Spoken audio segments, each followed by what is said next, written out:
Hello and welcome to Box Office Receipts. I'm your host Tyler Callahan, and this week we got the standard news and numbers, as well as the topic of should studios and theaters hit the panic button. I'll get to that in a few minutes, but first, the numbers.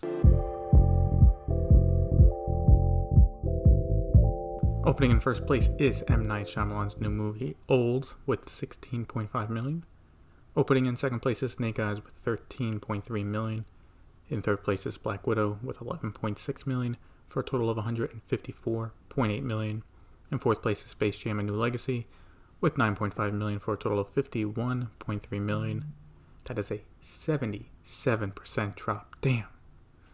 Lastly, in fifth place is F9 with $4.7 million for a total of $163.3 million. So this was a weak weekend. Both new movies failed to open above $20 million, and Space Jam cratered with that 77% drop. I've also started to see articles wondering what would be causing it, and should studios and theaters panic, and as usual, I have my take on it. First off, no, this is no reason for concern, not yet anyway. First off, both Old and Snake Eyes got very average reviews, and both of them are on Rotten Tomatoes. So while not terrible movies, they are not must-see. Next, you have to understand that this summer is for a lot of Americans.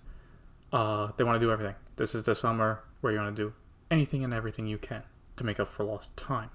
But what that means is movies are not just competing against each other, but they are competing against other activities like going to a bar, traveling, and just being outside with not much of a worry. The past few months have shown if it is a big movie showing like F9 or Black Widow, people will show up. They will make time for it. But for movies like Old and Snake Eyes, those can wait.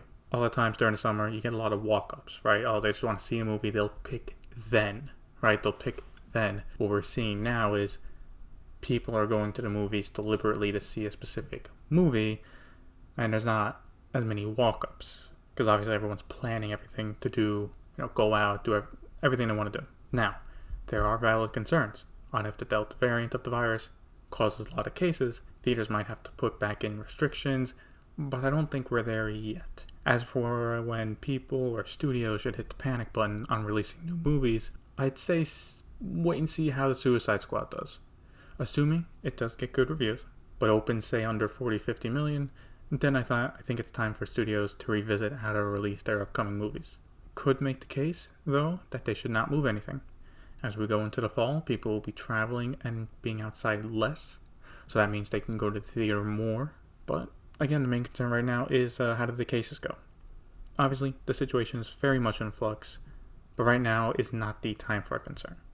These movies, even during a normal situation, were not going to do great unless they were amazing films, which the critics have said they're not. Going to China, we got a new film that also debuted in first place, which is Green Snake. It is an animated film which is a sequel to White Snake from 2019. Green Snake opened to $29.7 million. In second place was Chinese Doctors with $17.5 million for a total of $176 million. Another animated film opened this weekend coming in at third was Asian Backhorn, King's Bear with $4.7 million. In fourth place was The Day We Lit Up the Sky with $3.1 million. And lastly, in fifth place is Top of the City, which debuted with $1.5 million. So it's good Green Snake had decent numbers, but we will have to wait and see if it can hold on. Chinese Doctors is clearly the hit of the summer for the country. It's a shame it's the only big hit they have right now. As for Hollywood movies being released, nothing is set yet, and it is looking like mid-August at the earliest. Now we are starting to see a build-up of movies that need to be released, like Black Widow, Snake Eyes, and after this weekend, Jungle Cruise. Looking at worldwide numbers, the two newcomers did not exactly do amazing overseas as well. Snake Eyes made $4 million for a worldwide opening weekend of $17.4 million. Old made $6.5 million for a total of $23 million for its opening weekend. Both only opened to around a quarter to a third of the international market, so there is room for growth to make more money, but with spikes in cases overseas, depending on the country, I think they're both kind of guaranteed to finish both under 200 million worldwide, probably even under 150 too, which isn't great. It's not great. Black Widow made $14.5 million for a worldwide total of $315 million. Space Jam: A New Legacy held a lot better internationally, making $12.6 million for a total of $94 million worldwide. That is only a 37% drop compared to the last weekend, which is a lot better than that 77% drop here. But I think part of that is, besides some parts of South America, no one else in the world has HBO Max, so if you want to see it, you have to see it in theaters. F9 made another $11.6 million this weekend for a worldwide total of $621.3 million. It's looking like it can push its way to $650, and for now will be the third biggest movie for a while now for this year. The Boss Baby Family Business made $7.2 million for a total of $61.3 million. The Forever Purge made $2.3 million for a worldwide total of $57.5 million. And A Quiet Place Part 2 is looking to crawl its way to $300 million, with it now at $290.5 million worldwide. Staying on numbers as we look at the latest stories, France's box office has taken a hit of about 70%. This is due to the new restrictions for certain indoor activities like theaters or eating out, where proof of vaccine or a recent negative test is required to enter, and with almost 45% of the population fully vaccinated, that does cut out a lot of potential movie-going audience. Still, this is the worst it will probably be. As more and more people get vaccinated, they can go back out to watch movies, but it is a sudden shock to the system for French theater owners. At the end of August, we are getting Cinemacon, which is the conference where studios and theater owners get to mingle, and, well, Disney is backing out of in-person activities. While everyone must have a negative test or be fully vaccinated, Disney will not be sending any movie stars or executives to Las Vegas in person due to concerns over the Delta variant of the virus. Deadline is reporting that they are still planning to show a movie there for people who attend, but have not said what it would be. My personal guess would be Shang-Chi. Right now, no other studio has made a change to their plans.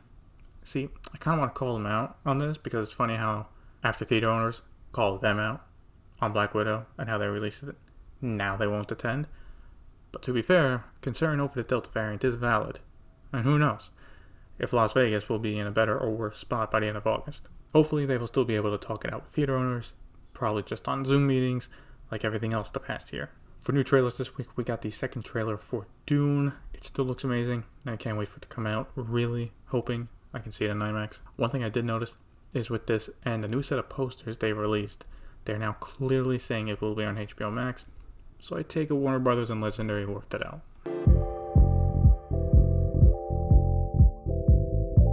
VOD Premium is looking busy this week, so let's get to it. First, we got an update on Paranormal Activity 7, with it being confirmed will be a reboot of the franchise and is still set to come out on Paramount Plus by the end of the year. Yeah, overall this makes sense. You need some bigger IP on Paramount Plus to build it up, and while Paramount Activity is more of a dormant IP at this point, it has more power than, say, Infinite, which they just dumped on there. It being a reboot is also good to start fresh. So overall, good choices are being made here. Now, will that mean the movie will be good? We'll see. Got some news for HBO Max, including subscription numbers. During their quarterly earnings reports, AT&T and Warner Media gave their latest numbers.